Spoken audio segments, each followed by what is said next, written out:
Born from the golden legacy of Mukunda Jewelers. Porvi, grand opening at KPHP on November 1st. Montha తుఫాను తీరం వైపు దూసుకొస్తోంది. తీవ్ర తుఫానుగా కాకినాడకు అతి సమీపంలో ఇది తీరం దాటబోతోంది. ఈ నేపథ్యంలోనే తీరం దాటే సమయంలో గరిష్టంగా గంటకు 100 కిలోమీటర్ల వేగంతో గాలుల వేగం ఉంటుంది కాబట్టి ఖచ్చితంగా పరిసర ప్రాంతాలు అలర్ట్గా ఉండాల్సినటువంటి సిచ్యువేషన్ ఉంది. ఇప్పటికీ వాతావరణ శాఖ ఎప్పటికప్పుడు 4 రోజులుగా కూడా ఈ సివియర్ సైక్లోన్కి సంబంధించిన అప్డేట్స్ ఇస్తూనే అందరినీ అలర్ట్ చేయడం జరుగుతుంది.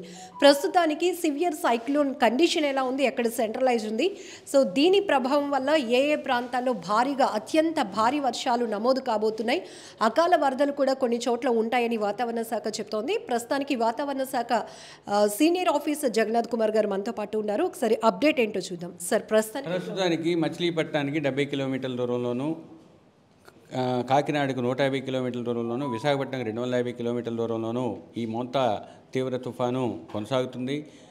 రాబోయే కొన్ని గంటల్లో ఉత్తర వాయువ్య దిశలో పయనించి కాకినాడ వద్ద తీరాన్ని తాకే అవకాశం ఉంది. తీరాన్ని తాకే సమయంలో తీవ్ర తుఫానుగానే తాకే అవకాశం ఉంది. మరియు 90 నుంచి 100 కిలోమీటర్ల వేగంతో, గరిష్టంగా 110 కిలోమీటర్ల వేగంతో గాలులను కలుగజేసే అవకాశం ఉంది. ఇది ఈ ప్రాంతాల్లో అత్యధికంగా 90 నుంచి 110 కిలోమీటర్ల వేగంతో గాలులు వీచే అవకాశం ఉంది. ఈ వైలెట్ ఉన్న ప్రాంతంలో 60 నుంచి 90 కిలోమీటర్లు, ఈ గ్రే ఉన్న ప్రాంతంలో 50 నుంచి 60 కిలోమీటర్ల వేగంతో గాలులు వీచే అవకాశం ఉన్నందువల్ల గాలుల యొక్క అత్యధిక వేగాన్ని బట్టి దాని యొక్క డ్యామేజ్ పొటెన్షియల్ కూడా ఉంటుంది. కాబట్టి దానికి తగ్గట్టుగా చర్యలు తీసుకోవాలి. ఇక శ్రీకాకుళం నుంచి తిరుపతి వరకు ఉన్న అన్ని జిల్లాల్లో భారీ నుంచి అతి భారీ మరియు అత్యంత భారీ 1-2 చోట్ల పడే అవకాశం ఉన్నందువల్ల ఆ ప్రాంతాలకు రెడ్ వార్నింగు, నంద్యాల నుంచి అన్నమయ్య వరకు ఉన్న ప్రాంతానికి ఆరెంజ్ వార్నింగు, పశ్చిమ రాయలసీమ చిత్తూరులో ఎల్లో వార్నింగ్ ఈరోజు ఇచ్చాము. రేపటికి ఈ ప్రాంతాలకు ఆరెంజ్ వార్నింగ్ అంటే భారీ నుంచి అతి భారీ, ఈ కొన్ని ప్రాంతాలకు ఎల్లో వార్నింగ్ ఇచ్చామంటే ఆ ప్రాంతాల్లో భారీ వర్షపాతం పడే అవకాశం ఉంది.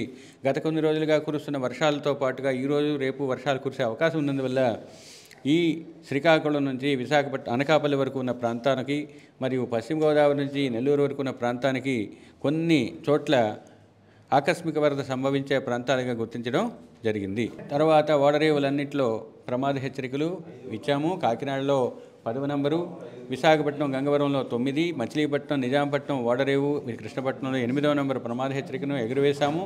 ఇక తుఫాను తీరాన్ని తాకే సమయంలో సముద్ర తీరానికి దగ్గరలో, కాకినాడ తీరానికి దగ్గరలో మరియు యానాం చుట్టుప్రక్కల ప్రాంతాల్లో ఈ స్టార్మ్ సర్జ్ లేదా ఉప్పెన అధికంగా ఉండే అవకాశం 1 మీటర్ వరకు ఉంది. కాబట్టి ఈ ప్రాంతానికి ఉప్పెన సంభవించే సంభావ్యత ఉన్న ప్రాంతంగా గుర్తించడం జరిగింది. సార్, జనరల్గా సీ రఫ్నెస్ చూస్తాం, ఉప్పెన అంటున్నారు. ఉప్పెన అనేది పైలప్ ఆఫ్ వాటర్, అంటే ఎక్కువ వాటర్ చేరుకొని అది సముద్రం యొక్క తీర ప్రాంతంలో కొన్ని చోట్లకి దాన్ని ప్రభావాన్ని చూపించే అవకాశం ఉంటుంది. అది సముద్ర ప్రాంతానికి లోతట్టు ప్రాంతాలైతే విస్తరిస్తుంది. విస్తరించిన తర్వాత దాంట్లో సాల్ట్ వాటర్ ఉంటుంది కాబట్టి ఆ సాల్ట్ వాటరు పంటలకు కానీ లేకపోతే తాగునీటికి కానీ కలుషితం చేసే అవకాశం ఉంటుంది. సార్, తీరం దాటిన తర్వాత కూడా దీని ఎఫెక్ట్ ఎన్ని గంటల పాటు కొనసాగే అవకాశం ఉంది? అప్పుడు కూడా రెయిన్ఫాల్ ఎలా ఉండబోతుంది? తీరాన్ని తాకిన తర్వాత ఫ్రిక్షన్ లేదా ఘర్షణ వల్ల దాని యొక్క తీవ్రత తగ్గుతుంది. మరియు దూరం జరిగే కొద్దీ సముద్రం నుంచి సప్లై అయ్యే మాయిశ్చర్ తగ్గుతుంది, సరఫరా. అందువల్ల బలహీనపడటానికి సముద్రం తీరాన్ని తాకిన తర్వాత అవకాశాలు ఎక్కువ ఉంటాయి. కానీ వెంటనే అవ్వదు.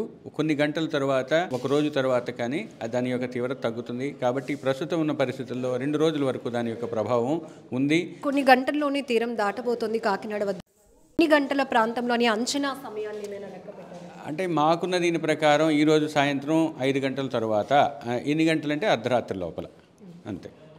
సో ప్రస్తుతానికైతే మోంతా తుఫాను అనేది తీవ్ర తుఫానుగా కొనసాగుతోంది. మరి కొన్ని గంటల్లో, అంటే 5 గంటల తర్వాత నుంచి రాత్రి మధ్యలో ఇది తీరం దాటే సమయంలో ఖచ్చితంగా బలమైన ఈదురుగాలులు ఉంటాయి.